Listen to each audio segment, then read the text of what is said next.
On est au quai de Petit Rocher dans le nord du Nouveau-Brunswick. C'est la dernière journée de chasse récréative aux phoques. On s'en va rencontrer Denis Haché, c'est un pêcheur de homard. La première chose que je cherche pour, moi, c'est de la glace. C'est ça qui est l'idéal. Souvent, ils sont beaucoup moins nerveux quand ils sont là-dessus. On est capable de plus les approcher le plus possible. Tu sais qu'un phoque va manger des tonnes et des tonnes de poissons, là. Ils mangent dans nos filets aussi, là. Je me dis que ça fait assez longtemps qu'on demandait pour ça que je fais ma part. J'essaie de faire ma part pour ça. Pourquoi est-ce que c'est surtout pour les homardiers la chasse aux phoques récréative? C'est les pêcheurs de homards qui voient le phoque, puis ils voient comment que leur population a augmenté, puis l'effet que ça peut avoir comme prédation sur les espèces que ces pêcheurs commerciaux là pêchent. La ligne était juste à l'eau 2 heures, puis quand on montait back la ligne, il y avait peut-être 3 flétables mangés par les phoques. Il restait juste dans la baie des Champs. Ouais, il restait juste la tête. Le phoque gris, le phoque du Greenland, c'est quand même des espèces qui sont assez nombreuses. On estime la population de phoques gris un peu en bas de 400 000 têtes. On estime la population de phoques du Greenland autour de 4,4 millions de têtes. C'est ça les deux espèces que les chasseurs ont le droit de prendre ici pour la pêche récréative. Ouais. Lui, à droite, là, ça serait un Groenland. Je serai à bonne distance, là.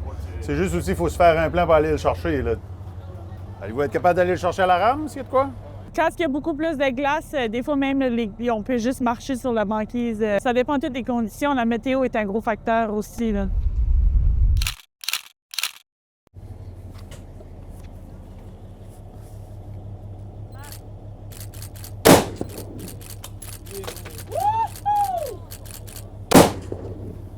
Oh, je crois qu'il bouge en gros. Shit. Pour moi, il y a calé. Un calé? Il est parti à Calais. Mettez-le de nouveau à bord, là, je vais essayer de me tasser plus par là. S'il est dessous cette banquise-là, on ne pourra jamais le sortir de là. J'ai l'équipement à bord peut-être pour y aller. Ben rendu là, je suis presque à 100% sûr que les choses ont fait qu'il a coulé. Je crois qu'on va le laisser là. Je ne prendrai pas de chance d'envoyer mes gars là. Puis... Comme qu'est-ce qu'on apprend aujourd'hui? On apprend peut-être qu'on est un peu trop tard dans la saison pour faire ce genre de chasse-là.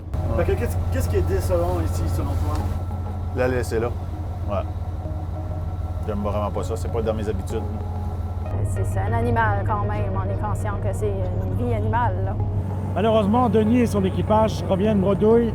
Ils ont été contraints de laisser le phoque sur place. Ils n'ont pas été capables de le ramener pour des raisons de sécurité. Il faut comprendre que le projet pilote de pêche récréative n'a même pas encore 1 an et demi et que chaque sortie en mer est une occasion d'apprentissage.